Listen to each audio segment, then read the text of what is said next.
पूरे विश्व में इतना ज्यादा रेशियो किसी और देश में नहीं है। अब तो भारत में हो रही डिजिटल क्रांति की वजह से डेयरी सेक्टर में ज्यादातर लेन देन बहुत तेजी गति से होने लगी है। मैं समझता हूं भारत की डेयरी कोऑपरेटिव्स की स्टडी, उनके बारे में जानकारी, डेयरी सेक्टर में डेवलप किया गया डिजिटल पेमेंट सिस्टम दुनिया के बहुत से देशों के किसानों के बहुत काम आ सकता है।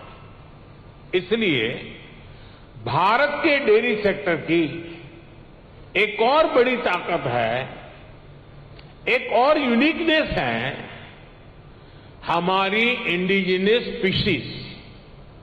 भारत के पास गायों की, भैंसों की जो स्थानीय ब्रीड है, वो कठिन से कठिन मौसम में भी सर्वाइव करने के लिए जानी जाती है। मैं आपको गुजरात की बन्नी भैंस का उदाहरण देना चाहूंगा।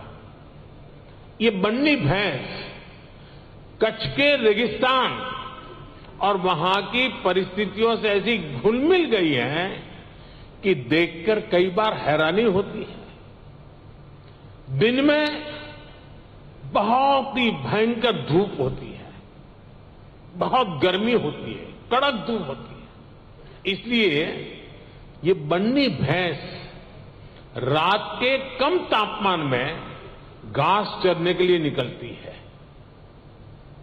विदेश से आए हमारे साथी ये जानकर के भी चौंक जाएंगे कि उस समय बन्नी भैंस के साथ कोई उसका पालक, उसका किसान उसके साथ नहीं होता है। वो गांव के पास बने चारगांव में खुद ही जाती है।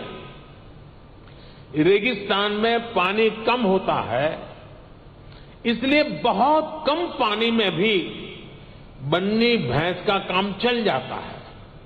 बन्नी भैंस रात में 10-10, 15-15 किलोमीटर दूर जाकर घास चरने के बाद भी सुबह अपने आप खुद घर चली आती है। ऐसा बहुत कम सुनने में आता है कि किसी की बन्नी भैंस खो गई हो या गलत घर में चली गई हो। मैंने आपको सिर्फ बन्नी भैंस का ही उदाहरण दिया है, लेकिन भारत में मुर्रा, मेहसाणा, जाफराबादी, नीली रवि, पंढरपुरी जैसी अनेक जात नस्लें भैंस की आज भी अपने अपने तरीके से विकसित हो रही है। इसी तरह गाय हो, उसमें गिर गाय, साहिवाल, राठी, कांकरेज, थारपारकर, हरियाणा, ऐसी ही कितनी गाय की नस्लें हैं जो भारत के डेयरी सेक्टर को यूनिक बनाती है। भारतीय नस्ल के ये ज्यादातर पशु क्लाइमेट कंफर्टेबल भी होते हैं और उतने ही एडजस्टिंग भी।